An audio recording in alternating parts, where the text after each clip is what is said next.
Welcome back to the channel. I'm your host for today, Claire Headley, and this is my next episode of Life After Scientology. Welcome to my very special guest today, Sarah Edmondson. Thank you so much, Sarah, for being here. Thank you so much for having me. This is long awaited and so fun. I know we're Yes, going to have fun. absolutely. I know. We have so much to talk about.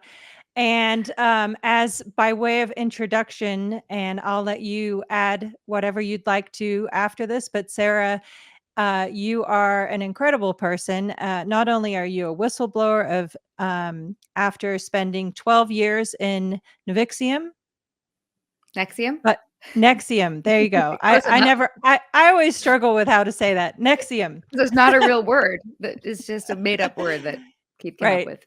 Yeah, which we're going to talk about language Sure. in this conversation. Absolutely. Yeah. Whistleblower after 12 years in NXIVM, and now advocate, author. I watched your amazing TED Talk on how to spot a cult. Thank you. And I finished your book. I listened to the audio version of the book, and I absolutely loved it. And that's what I would like to talk about today. So many questions. Yay. Yes. Did I miss anything in my introduction of you, Sarah? I think you covered it. Did you mention I'm a mom? I'm a mom too. No, I didn't. Yes. That's my biggest triumph. Yes. And I did narrate the book, which I think is kind of cool that because I also have a background in voiceover and narration and in commercials and animation, but I'd never done narration before until I did this. So that was kind of, It was a merging of my life experience and my previous skill set as an actor. So that was cool. Yes, no, absolutely. I felt that hearing your story in your voice gave it so much power.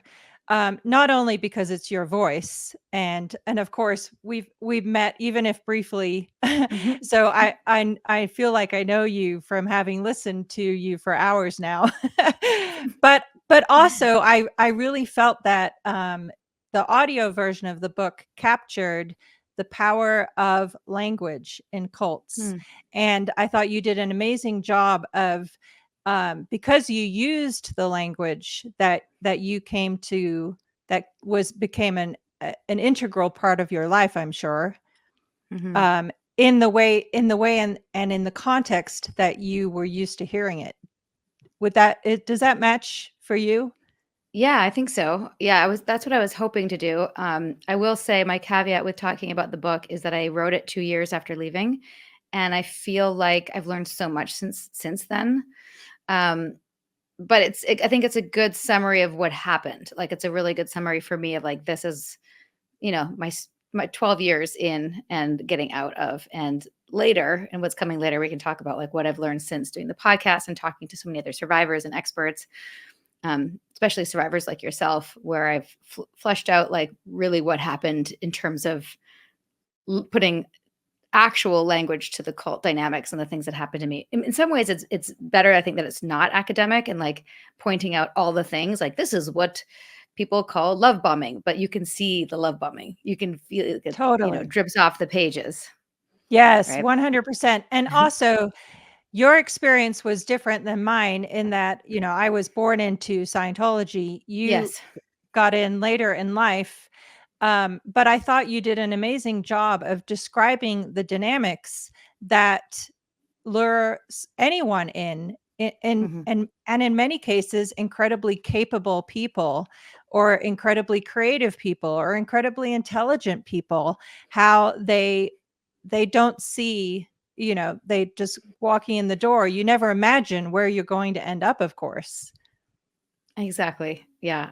NXIVM was really good at recruiting a wide range of people. I mean, of course, there were also people that maybe were less of those things, but generally they were very capable. A lot of people who are Ivy League educated too, which I didn't really put together till later. And I think they piggybacked on, were able to use that sort of proxy.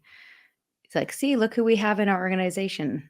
Right. Yes. Scientology does a lot of that, of course. Yes, of course. Who's the most famous Scientologist? Tom Cruise. I don't know. Never heard of him. Never heard of that guy. Who's that? Who? Oh my goodness. I know. Totally. Oh, wow. And what a journey you've had, I'm sure. And so you got out in 2017, Correct. 7 correct? years ago. Yes. Recently celebrated my 7th year of freedom, Hap 7th year of freedom. Amazing. Happy freedom anniversary to you. Thank you. Thank you. And what has the journey been like since you got out? Well, it's been very different, distinct stages for sure. The first little while was really about like just getting people out, spend a lot of time on the phone and meeting with people, showing them the brand, showing them, or at least trying to express to them like what was bad about what we'd experienced. A lot of people just left, especially those in Vancouver who'd never met Keith or Nancy, never been to Albany, which were many, and they just left because we were leaving because they had their trust was within us. But there were a lot of people who were more bought in, and I had to really like almost like deprogram them in the best way that I could without being trained in that. Um, and that was kind of happening simultaneously as also trying to heal, which I didn't really know how to like. I was in such a terrible state of PTSD and like constant hypervigilance, fight or flight. Nippy calls it, my husband calls it sniper mode. All of that Mhm. was a very, very scary time, and also legitimately scary because, the leadership, Claire in particular, was coming to Vancouver to try to get me arrested and, put me behind bars. So it was a very trying time. I don't really know how long each of these stages lasted, but eventually, that kind of wound down as he was held accountable. And, thank goodness the authorities acted so fast, extradited him from Mexico and had the trial and, you know, deliberated in 4 hours and, put him behind bars for 120 years. That was another stage, right? Then it was like I can breathe. Around this time, I just had our second child. I would say also getting pregnant with Ace was another stage of healing and another period for me to sort of step back. I was actually supposed to do a TED talk then, and I decided not to because I didn't think it would be a good idea for me to be pregnant and on stage and dealing with nerves and things like that. So I was like saying no to more things. Um, yeah, since leaving, there's like just these waves of it was often press, like, there was a podcast I was in when I first got out years ago called Escaping NXIVM on CBC, and that was like 20 million downloads at the time. Then Wow. a year passed, and then my book came out, and then a year passed, and then The Vow came out, and then that was very vindicating, I think, for us because Keith was in jail, and it was all out there in this documentary, and not only was it, I thought, for the most part, very accurate and told the story with a nuance. It gave dignity to us survivors and really showed the audience like what it's like to believe in something and what was the good thing we were all believing in, not just like Keith's a monster and he's sex trafficking. Like, why would you sign up for that? Right. They showed like the world that we thought that we were a part of, which I thought was very kind. And then that came out and it was COVID. So, everything, dealing with everything that everyone else is dealing with COVID, with 2 kids and being in lockdown, and then deciding sort of on a whim to start a podcast because so many people reached out to us after The Vow, especially Scientologists, people from all different Mhm. walks of life, a lot of Jehovah's Witnesses, a lot of Mormons, a lot of people who had been in or were still in abusive relationships, and basically saying, "Oh, wow, I see my story in your story and thank you." Or, "Oh, I was about to join this thing and then I saw The Vow and that helped me not join this thing," and they were grateful. So there's all this feedback from the world that was just very validating. And then here we are later, 4 years later, doing our podcast. I love it. I love what we do. I love being a I parent. I love I being love a I love it too. It's It's fun, amazing. right? Yes, Yeah. absolutely. Every the day, I think, it's such a significant moment to escape such a high control, coercive organization and then have every day of the rest of your life in front of you to do with it as you choose. Absolutely. Yeah. Absolutely. It's a real gift and a real freedom. So that's a long short version of how I've been since then. That's amazing. And Mhm. and of course, in the description to this video, I will link to whatever you would like linked to, but especially your podcast, um, and anything else you would like us to include. Definitely the TED Talk for sure. Great. Um, you did an amazing job on that. And Thank you. so, yes, no, absolutely. So diving in, I'm curious because I looked, and now back to your book, Scarred. Mhm. Um, do you know what involvement Keith Raniere had in Scientology? As far as we know, there was a copy of Dianetics in his library. That's what I know. I could go back and ask some of the women that were with him when he was creating NXIVM. I don't know if he took trainings or if he just read the book or had someone Yeah. go. Okay. And the Yeah. reason I ask, oh my gosh, I took so Mhm. many notes. The parallels were just like even Right? the language, the striped path, parallels to Mhm. the The bridge to bridge, total yeah. freedom, or the grade chart, as it's also called in Yeah. Scientology. So you were going up the striped path. I was going up the bridge to total freedom. Yeah. um, Exactly. yeah. Yeah, I actually took a lot of notes. I was just gonna pull them up. It was when I watched Going Clear. Okay. That's and so this I actually my notes is from 2017 in December. So this would have been yeah, like 6 months after leaving, and it says tapes everything, suppressives, retains through fear, tech, drills, destroy enemies, make life miserable if you leave, monopoly, like, I mean, there's a whole list. But I just remember Yes. being like, No, "Oh my god, oh my god, oh my god, oh my god." I know. Right? Well, let's compare our lists, because Yes. the first one on my list was how in NXIVM, they say because or you're out of cause Mhm. as a Yeah. commonly repeated phrase. Is that correct? Um, it wasn't so much because of your or you're out of it was you had to be at cause. Like, Okay. I mean, it's a weird mi it's a you being at cause meant that you were, like, at choice or you had choice and you were being responsible. So Right. same kinda thing. Yeah. Yes, so that's being at cause is exactly how it's used in Scientology. Oh, really? Yes, no, 100%, Mhm. except that they don't use out of cause. It's be it cause or your effect, Oh, cause and okay. effect. That's Yeah.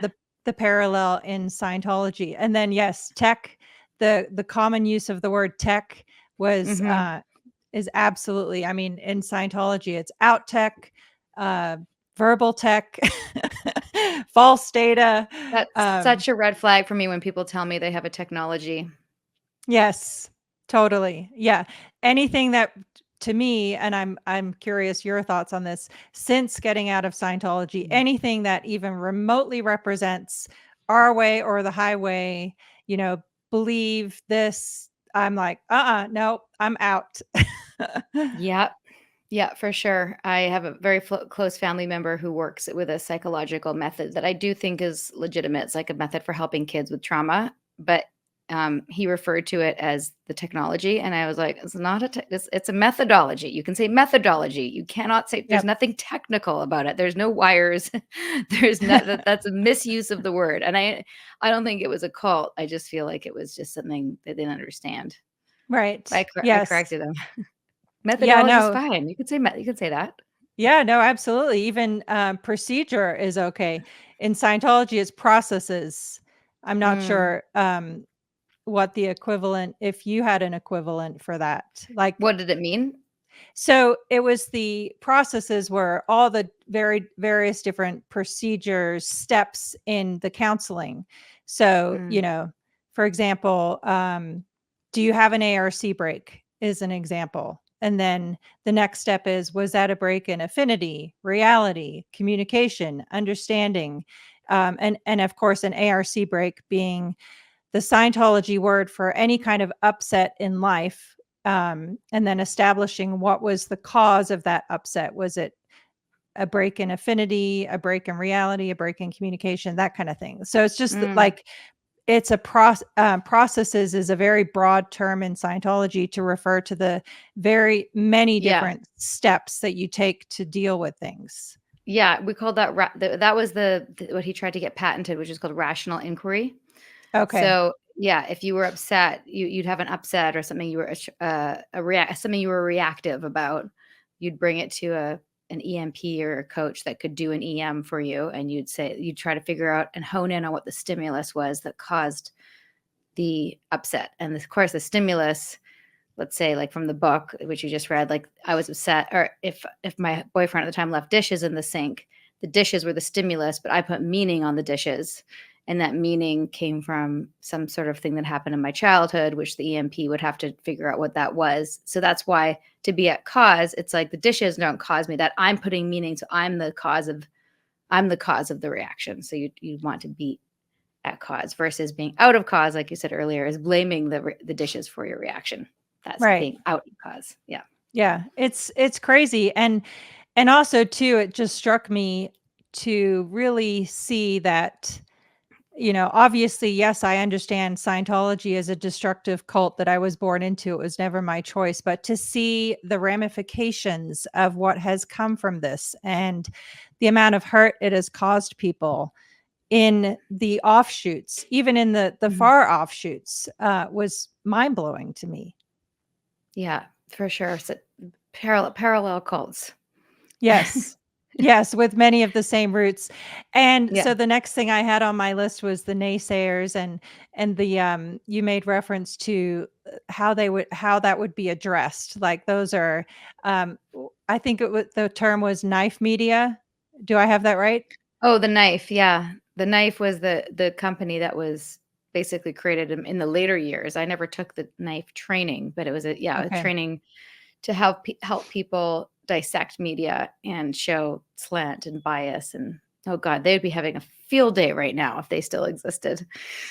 Which sidebar, a couple of people have contacted us because there was a time when, and just like with every one of Keith's, I say loosely, organizations got to a certain level, he would want to, which was basically groups of people in the organization, like people who were already bought in, and eventually they'd have to like recruit from the outside. Like they needed more actual journalists, to come take this method so it could be, established as a credible company. And a Yep. couple of people reached out to me who were were almost recruited at that time, and luckily they were in the real world enough to know that the offer from NXIVM wasn't good. Like wait, I have to do an internship, move to Albany, I'm getting how much an hour? Like it was just not. People who were already in NXIVM were okay with it because they were used to that kind of exploitation, but people in the real world were like, no, Yeah. that's not going to fly for me. No, Yeah. totally. But it's just interesting that the similarities of, the media is bad, the Oh, outside yes. world is bad. Anyone who questions anything or makes any accusations, they're just trying to stop an amazing thing from saving the world, right? Right. Yeah, ours is particular is since Keith is teaching ethics, of course the outside world's going to push back on that Yeah. Yeah. because they don't want us to understand ethics. Yeah. Which what does that even mean? Right. Exactly. What does it mean? I know Yeah. it's just crazy context. And then also big pharma as a target is a similar, you had commented on, shifters, you referred to it as. What was that piece? Yes. So shifters was, let's see if I can explain this. Shifters was basically anyone in society that creates a problem and then benefits from the problem, but also the cleanup of the problem. So it is always like a shifting of value, and they use a poker game, and I cannot remember how to, because I used to teach this module. I can't remember how to explain it, but it's like if, let's say oh god, hold on, I'm going to butcher this. If we're playing cards with three people, I might not be able to win against you in fair play. So I might, because we're like on even terms, but I might be able to cheat and bring all the chips over to somebody else who's like maybe a new person. So I'm cheating, but I'm not winning. But then I win in fair play against the new person. Does that make sense? I see. Yes, it So does. you're shifting the value around. So then that's why they call it shifting. So let's say like a paper mill that comes into a town and they make a bunch of money, but then they poison the water, and then they have like a company that cleans it up, and they benefit from that as well. They get money from the cleanup. I see. And Yep. so they would say something like with big pharma, if you believe that, this is one of the theories that like, we're putting all these chemicals into women's eye makeup and whatever, and that's causing cancer. And the same person who owns that company also makes money from the chemo treatments. Yep. Understood. Yeah. Oh my goodness, I know. Yeah. And yeah, and certainly the other one I have on, well, some of the other ones I have on my list is you talked about how NXIVM used penance and collateral as self-punishment.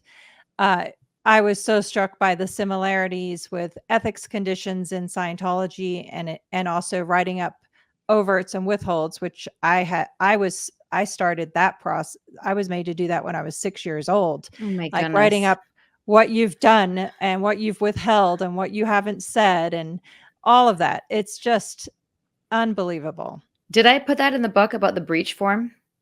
Breach forum. I don't know Yeah, about that. I think I remembered it after I wrote it, but it's a form that you had to fill out if you breached. So if you had if breach being like, I say I'm going to show up, like let's say like today, I was 3 minutes late for the meeting. I'd fill out a breach form that said, and I just pulled it up so I could read it. Is this, if you do a mindful reschedule, and you have to say like why you did it and how did I communicate it and how does this affect myself and the world and the other person or the team and all of humanity, and then what are you going to do to fix it on all the levels? Wow. Do you want to know Yeah, do you want to know the Scientology version of that? sure, yeah. So when you're writing up an overt, you write up, you first state what you did or what you withheld that Hmm. was, against the mores of the group. Hmm. So it's not necessarily even actually a crime, but like I was critical of Billy Bob, let's just say. Hmm. And then you write time, place, forum, and event. So time when it happened, place where it happened, Hmm. forum like what did I do, what did I say, an event, what happened as a result, all that. And that's Hmm. how you get as isness. What does that mean? That means uh so when you get those elements, it Hmm. you get it vanishes. It's you get as isness is the word in Scientology for you've alleviated the, emotional charge, and it's no longer, it's gone now. Wow. Okay. All right. You're just as it. We had what is. Okay. And yeah, with the what is. The what is was getting people into the moment. Like somebody would say, "Oh, this and happened," have some big drama, and then they're like, "Well, that's data, like actually verifiable, and that's projections. You made that up in your head. What is the what? What is the what is? Which is just the hard data of like what is that there were voices raised, and even that would be not specific, not scientific enough. Voices raised to what? Right. Like, do you know what I mean? Like, so it was just like picking apart every single thing. Yeah. Crazy, crazy. So Mhm. many parallels. Like I said, it was, but I will say, and again, I think you did an amazing job of just describing the steps, like how you had no idea where you were going to be 12 years in. And at the outset, how it seemed like a good thing that was helpful. Mhm. Yep, 100%, and that's where we keep banging that drum of nobody joins a cult. They That's join right. something good, Yep. community, church, book club, whatever it is. The frog being put into the cold water bath. Yes, slowly turned up. Yes, exactly. Awesome. Well, and so when did you do your TED Talk? That was spring of not this year, but the year before, so what would that be? 2023, I guess. Okay. Yeah, and then it Yeah. came out last fall. And it was amazing. It was funny, made me laugh, made me cry, Mhm. made me Mm. go, yeah, these are I think it's very, very important to just keep having the conversation. And my reason for wanting to have this conversation with you too is that what I've seen in trying to help people get out of Scientology is very often, even when they've decided to leave, they're not necessarily ready to read a book about Scientology or learn the truth about L. Ron Hubbard. So that's where I think stories like yours that have so many parallels have incredible power to help people wake up. So Yep. I think it's easier to reflect on another group and then start asking yourself, well, what are the similarities to my own experiences? Hmm. Yeah, I definitely had that even with going clear. I mean, yes, I had woken up by then, but I definitely helped me see the connections and also feel less alone. And One, going clear yeah. did that for me. Also, Holy Hell about Buddha Field, which came out around the same time. All of those were very, I mean, so different and yet so much the same. Yes. Yeah. Was it a lot? Did you find that it was like unraveling layer upon layer upon Hmm. layer on the path to recovery? Yes. In fact, I feel like I still am. I mean, I Yes. talk to people and, talk about what seems like a completely different cult. And I just had somebody on yesterday who is ex-evangelical, part of the Christian fundamentalist movement, stay-at-home daughter movement with purity culture. And I was like, obviously, it's this totally different lived experience than me, but the processes of abuse are the exact same, and the fear and the what was it that she said that helped me? I don't remember at the top of my head right now, but it was just like, oh, another layer, 7 years out. That talking to her helped me clarify for myself. Yes, totally. Mhm. And so in Scientology, there's so much of the control of, for example, not calling the police, not calling the authorities, blaming yourself for anything that happens to you. Was that similar in your experience or not so much? I mean, there wasn't really anything that we needed to call the police for, so that Yeah. never really came up for me personally. But I'd say outside authorities, yes, especially around psychology and therapy, that was definitely something that was a similarity. Is that in that? I mean, what we were doing essentially was unlicensed therapy, and yet we had been told that like actual therapists and actual psychologists were not to be trusted. So it's Right. you know, that just didn't make any it doesn't make any sense now. At the time, I thought it was because what we had was unique and not therapy, but I didn't know that's what we were doing. Right. Interesting. Yeah. So Mhm. so it didn't have the parallel that Scientology has of that psychiatrists and psychologists are the evil, bad people on the whole track that are bent on destroying all of mankind, and that's why we shouldn't talk to them? It wasn't quite as extreme. It's just Yeah. that they weren't effective at getting to the root cause, whereas we were effective at getting to the root cause. Yes. And Okay. I did have that experience once, with the boyfriend that I started NXIVM with. We went to couples counseling before we broke up.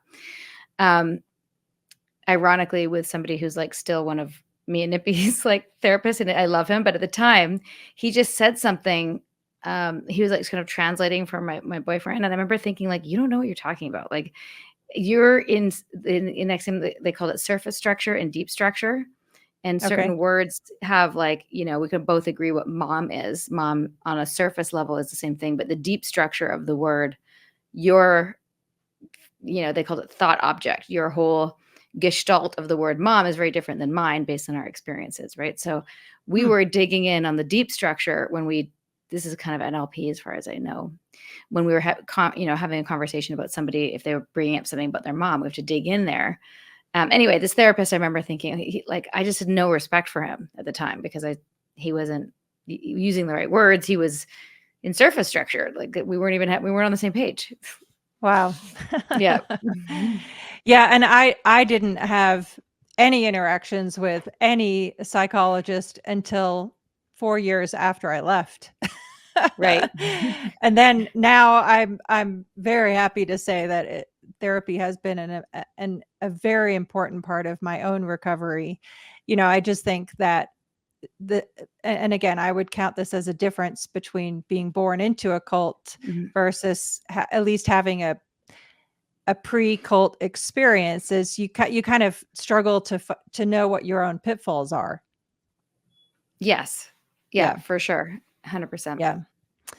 Yes. And so another question I have is there a question that you've struggled with of how to answer since speaking out? This one. No, I don't know. Like, no, I feel like I'm a pretty open book. There's nothing that really stumps me. The only thing I guess I don't really know for sure is like Keith's upbringing. Like there's no definitive, there's a lot of hearsay around that. We've sort of cobbled together what people think happened to him, but we don't really know. Interesting. Yes. Yeah. We'd have to Yeah. talk to his dad, I think. I think he died recently. I think. Oh, I don't know. Yeah, I think. I'm not totally sure about that. But yeah. yeah. I will say that in my notes, I added the fact that you had talked about Keith, that he was a classical pianist and had like, I think the other one was, that he had a black belt or and it struck me as similar to Hubbard, who, claimed to be a master mariner, master adventurer. Pretty much anything he ever touched, he excelled at and was an expert. Mm-hmm. Yep. Yeah. We're always kind of joking now that that on his resume as an adult, it says that he's I think he's 11-year-old judo champ. Like in the national judo champ, like 11 years old. Like people don't put that, like, oh, I won a T-ball when I was 5. Who does that? No, Right. there were. By the time I met him, I believed that he was, that he could sing opera. He played piano. He was, a national champion with judo and skiing, and he'd graduated from 4 degrees from what's it called? I'm gonna butcher this. Basically the MIT of Albany, but it's called Rensselaer. Oh, okay. Rensselaer Technical Institute or whatever it's called. But people who are actual investigative journalists have proven that he has a very low GPA and was not that smart after all. Yeah. So Mm-hmm. again, lots of parallels there. Mm-hmm. I mean, Hubbard was a science fiction writer for sure, and he was very, very good at spinning stories. Yeah, and apparently also, Keith wasn't a science fiction writer, but he read a lot of science fiction and made sort of references to the metaphors from various famous science fiction novels, which I'd never read, so I wouldn't have known that. And also like made references to and made names of his companies based on certain things he read. Even naming himself Vanguard was from a video game, apparently. Yep. Interesting. Yeah. Okay. And so my next one, actually, and the reason I asked that question about, is there a question you've struggled with, is the question that I always have somewhat struggled with is, why didn't I leave sooner? And obviously in my case, people don't necessarily know at the outset that I was born into it. Right. But that's what, back in before COVID, I had drafted a TED Talk that I went and I was ready to go do it about what it's like as a child to grow up in a cult in that kind of environment. Well, that's a good idea. I think you still should. We'll see where life carries me. I know. Yeah. It was in Denver, but anyway, I felt like just an important topic to discuss because, it's not like if you're born into a cult, they don't ask you in the hospital room prior to sending you home. By the way, you're in a cult. You good with that? Right. No, I guess I do. I know why I didn't leave earlier is just because, things were good enough was part of it when I look back, obviously I wish I'd spent my 30s building a legitimate organization, but I also had a lot of really great times there before things were bad. And I didn't know that I was doing this as sort of a subconscious thing, but I would come to Albany for the trainings, many of which were mandatory, especially as a higher rank. And then I'd fly in the night before, I'd take the training and I'd fly out the very next morning as soon as I could. I didn't spend a lot of time there. There was only one time where I spent an extended period of time when Troy was, I want to say under 1 or 2.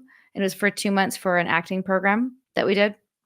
And that was the longest I'd ever spent, even for V Week was probably the 10 or 12 days plus the coach summit. So maybe 2 weeks maximum at any given time.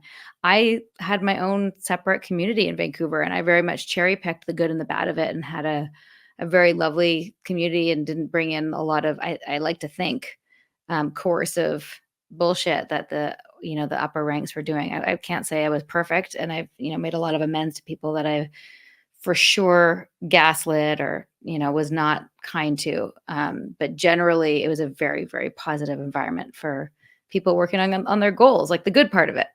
Yes. So that's really why I didn't leave, is things were good. I also, on a psychological level, one of my Achilles heels, and I gleaned this recently just from reading Amanda Knox's story. Do you remember Amanda Knox? Yes. She's the woman who was wrongly imprisoned in Italy for a murder that she Yes. didn't commit. She's quite young. Yes.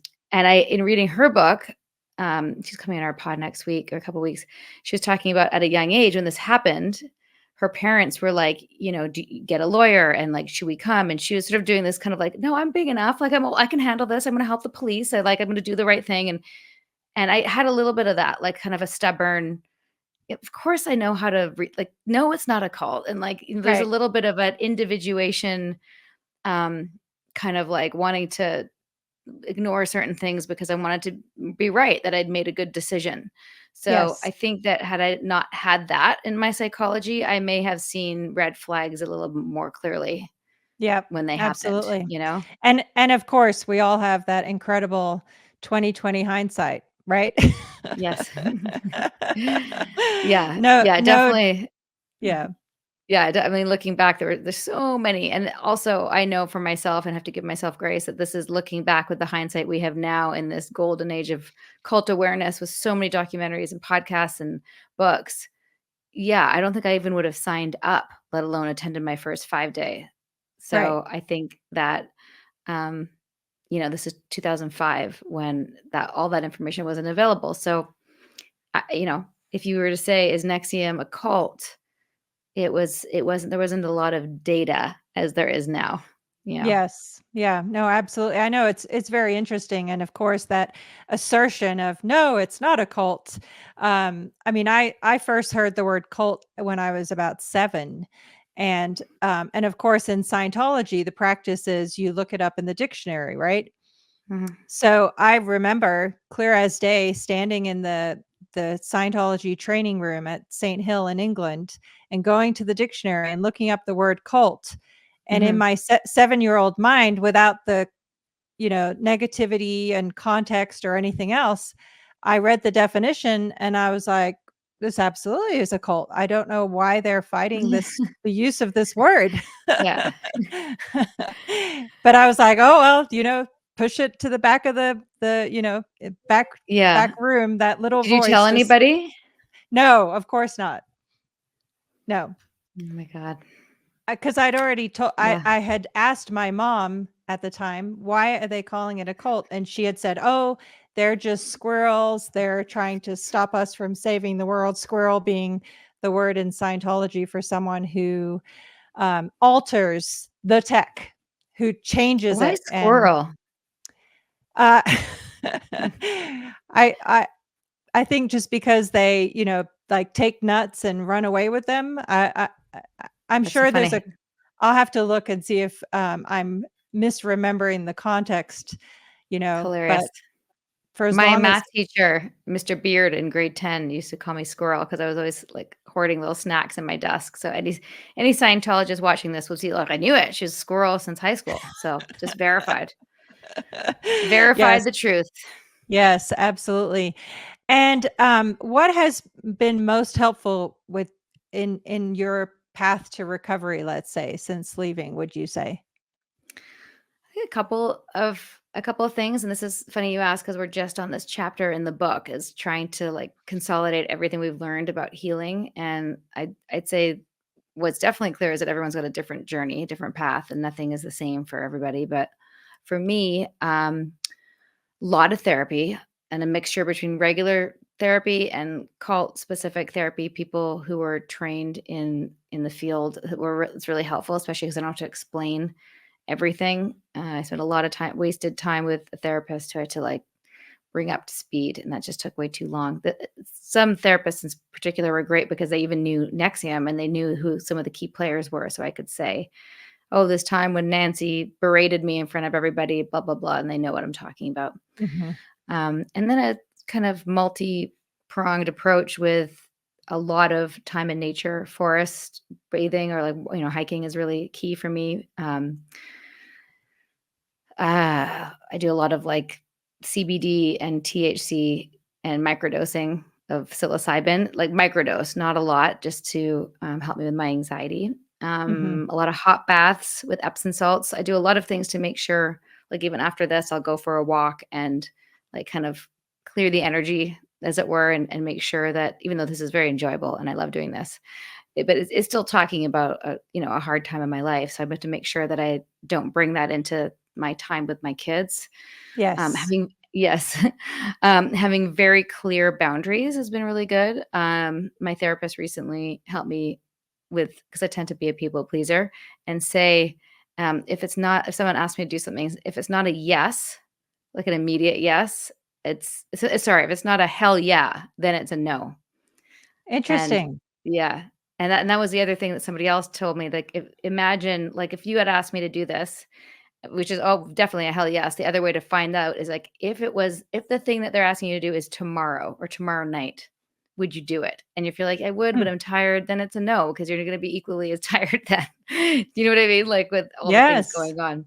So, I'm trying to adopt that and have better boundaries. So it's like a combination of emotional and physical and therapeutic modalities and methods, just to be calm, to find my autonomy. Writing has been really helpful. And I think the podcast, like doing the podcast, is probably the most healing thing for me. And I know a lot of people need to recover in private, but for me, recovering publicly has been really wonderful, because I get to connect with other people who are also doing it and learn from them. And every time I have a conversation, I think, wow, I'm having this conversation that I would love to have anyway. Right? Like, Yes. what a gift. Like, when I was Yes. on Amanda Knox's pod last week, totally, our stories are so different, could not be more different. And yet we had so many things to talk about, and I learned so much from her and her perseverance and how she overcame this terrible experience and is teaching others. Like, it just was so inspiring. It's like, wow, like, what a crazy life. And I feel very grateful, actually, to be where I Yes. am now. Yeah. Well, you're an amazing person. I truly, really deeply wanted to thank you for your courage and the amazing accomplishment of getting this dangerous person put in prison for 120 years. Wow. Thank you. I appreciate that. And it's, again, like I said with Amanda, same thing with talking with you and hearing your story. It was, it's a gift. And I'm yeah, I'm happy. And I'm looking back at my notes from when I watched Going Clear and all the different similarities. The other note that I had here that I think is so funny is that somebody saying sell their car to make it happen. And Yes. I guess that was part of it in Scientology. We would be like, if people wanted to come and they didn't have the money, like, well, what can you sell? If you knew that you had to have a surgery tomorrow and it cost $2,000, what would you do? Because Yeah. it's that important. It's that important that you take this training. Yeah. Ugh. The statement in Scientology is make it go right. No matter what, you're just going to make it go right. Right. And you know what? I gotta say that, because Amanda asked me that also. She's like, "What was good about it?" And I'm like, "Well, it's hard to do that, but I do have certain traits and certain things that I believe that I had since before NXIVM, but I also feel like I got some tools that are not from NXIVM. I just learned them there because Keith stole everything, as we've established, and that's one of them. Like, if I get set my mind on something, I'm gonna do it, Yep. and that's a Absolutely. right. That's a Yeah. And perseverance and a focus and a connection that not many people have. yeah, so let me pose this to you though, Yeah. because I had a similar train of thought Mhm. originally. Like, well, I'm known for having a very good work ethic. I'm known for being a very Mhm. good problem solver. And a friend of mine who is also a former Scientologist Mhm. said, "But do you attribute that to your time in the Sea organization, Mhm. or do you attribute that to the catalyst of having to break free from that?" Mm. And that really gave me pause to go, I had not considered that, but Maybe in my both. yeah, exactly. Maybe both, but Yeah. certainly the um the freedom to start over inspired me to work very, very hard and to Mhm. build something from nothing. with Yeah. no outside connections. I mean, Mark and I had his dad, but we had lost every other family member we'd ever known our entire lives. Are any of them woken up since? No, unfortunately not. Yeah. My mother, my stepfather, my brother have all done hate videos that are on the hate sites that Scientology uses tax-exempt dollars to maintain. That makes me so mad. I know. But, I can have it make me mad, or I can have it inspire me to keep talking out.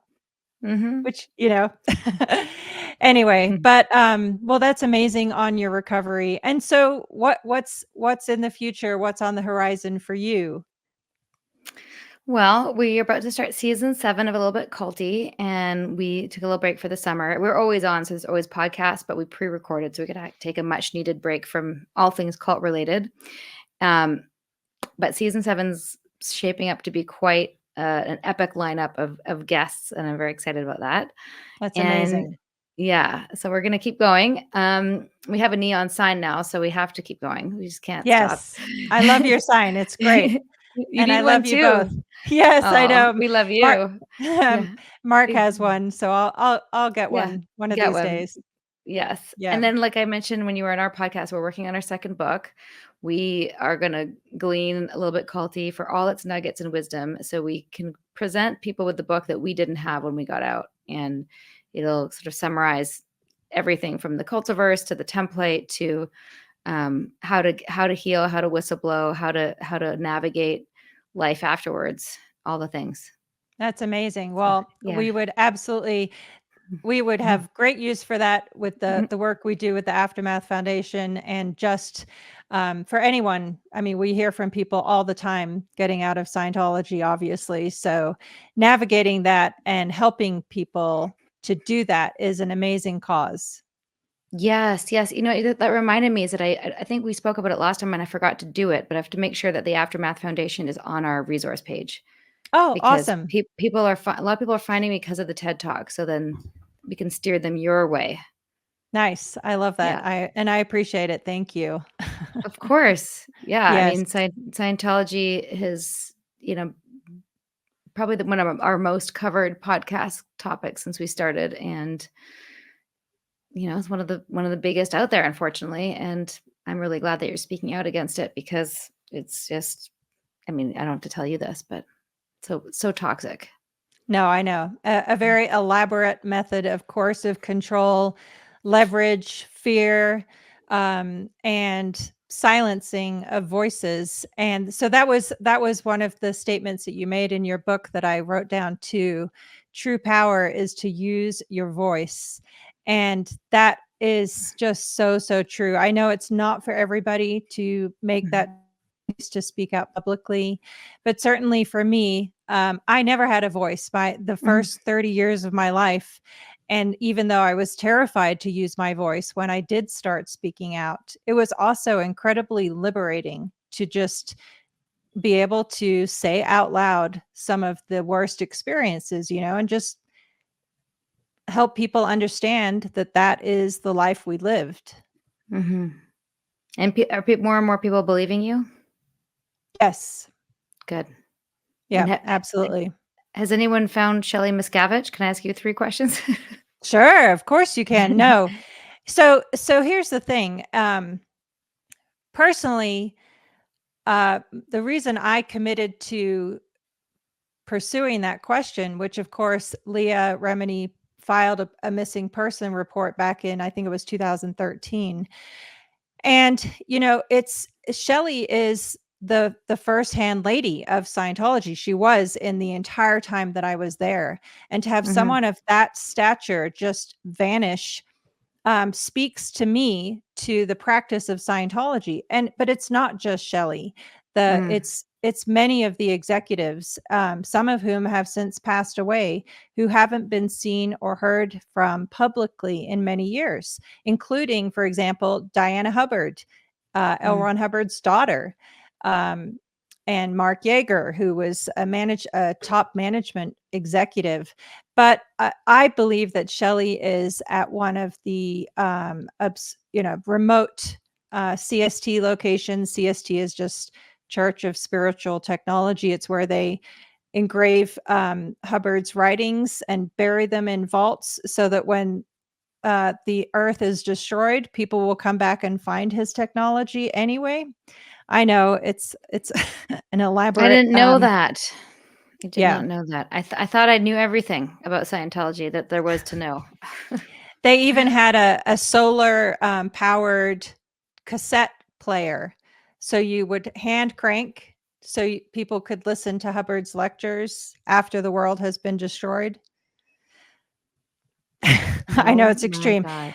But to the point of Shelley, I just think that it should be her choice whether she wants to be there or not, and she shouldn't be under, with last I knew, she had at least 5 people dedicated to being her handlers.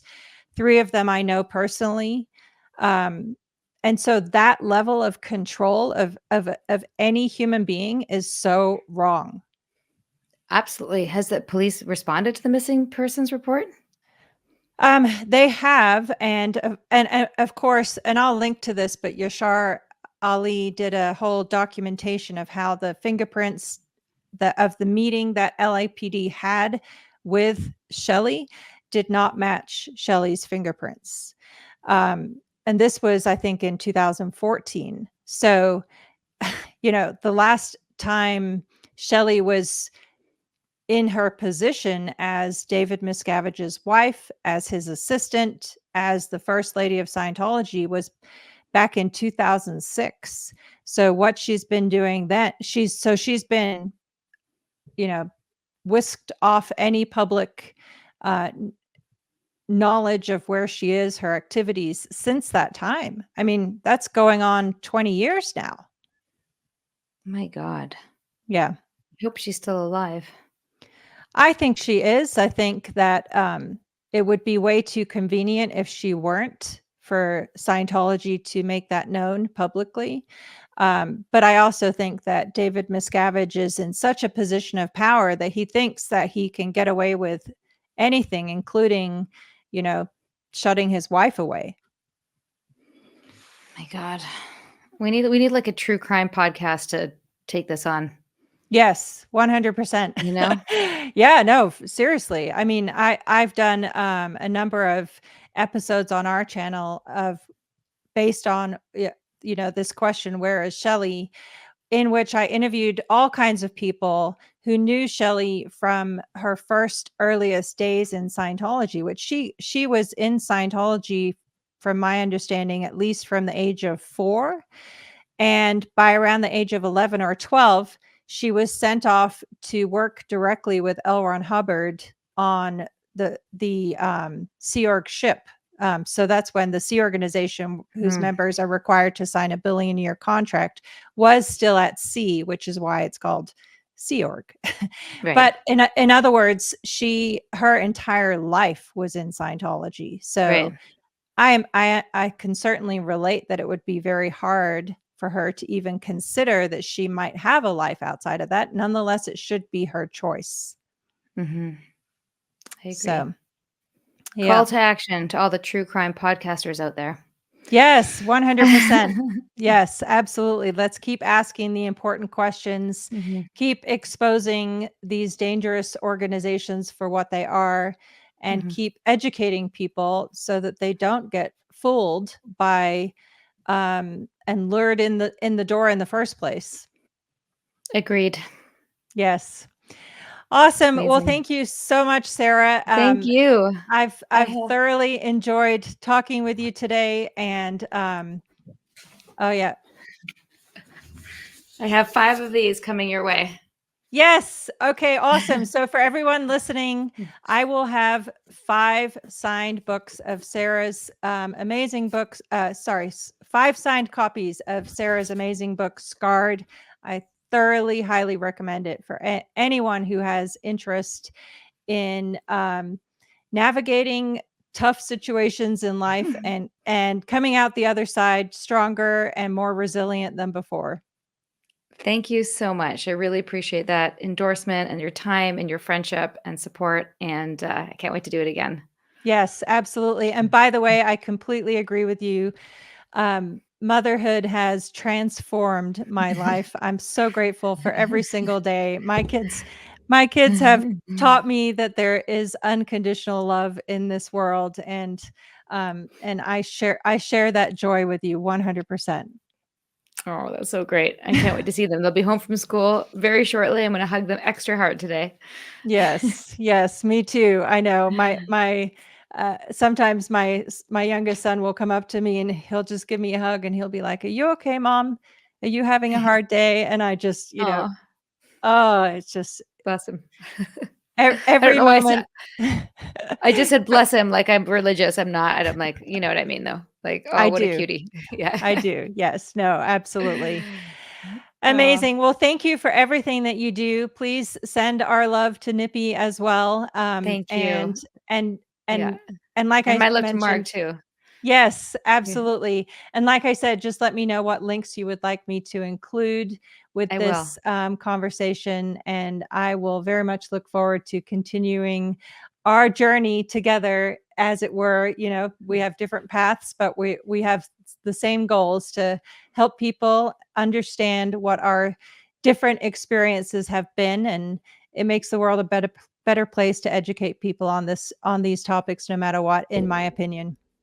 I'm with you, and I think that's just facts. You just stated facts. Yes. So much love. Big Awesome. virtual hug. Yes, thank you so much. Until next time. Thank you, Sarah. Thank you, Claire. All right. Bye. Bye. Thanks for watching. If you'd like to help support the channel, feel free to check out the merch store link in the description. We have Hail Xenu, Xenu is my homeboy, and BFG branded mouse pads, shirts, mugs, all sorts of other stuff in there that helps us to bring you new content on a regular basis. You can also pick up a copy of my book, Blown for Good, Behind the Iron Curtain of Scientology, in hardback, Kindle, and Audible versions as well. There's also a link to our podcast, and you can get that on Apple, Spotify, or wherever you listen to podcasts. And if you'd like to watch another video, you could click on this link right here, or you could click on this one here, or you can click on the subscribe button right here. Thanks a lot. Until next time.